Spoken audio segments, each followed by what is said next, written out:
Tribuners, kita beralih ke berita selanjutnya. Direktur CV7 Wali diperiksa terkait kasus korupsi lampu jalan di Buru.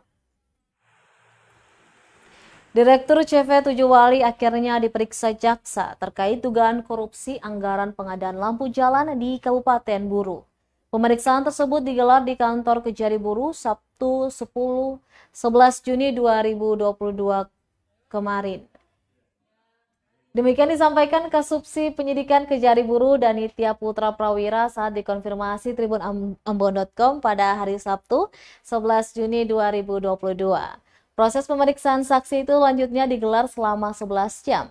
Jaksa yang bertugas sebagai penyidik yakni Jaksa Fungsional Bidang Pidana Khusus Kevin Adiaksa. Prawira menjelaskan CV7 Wali merupakan perusahaan yang menawarkan ke 32 desa di Kabupaten Buru dan menjual lampu jalan tenaga surya atau solar cell sebanyak 257 unit. Saat ditanya apa saja yang dipertanyakan pada saksi, Prawira enggan menjawabnya.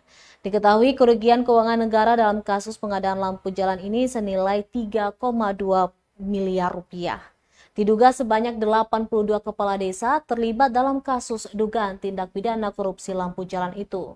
Dari 82 terduga, baru 15 kepala desa yang telah mengembalikan uang sebesar 212 juta rupiah.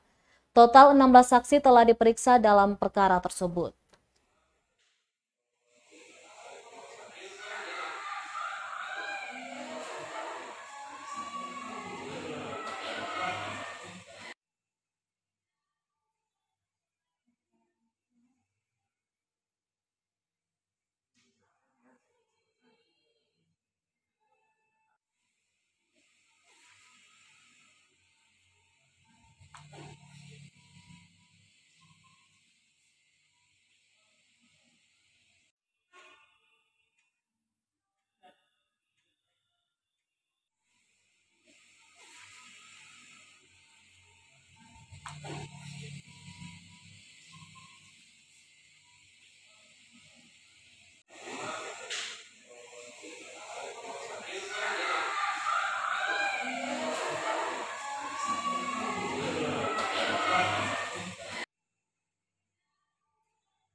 Terima kasih sudah nonton.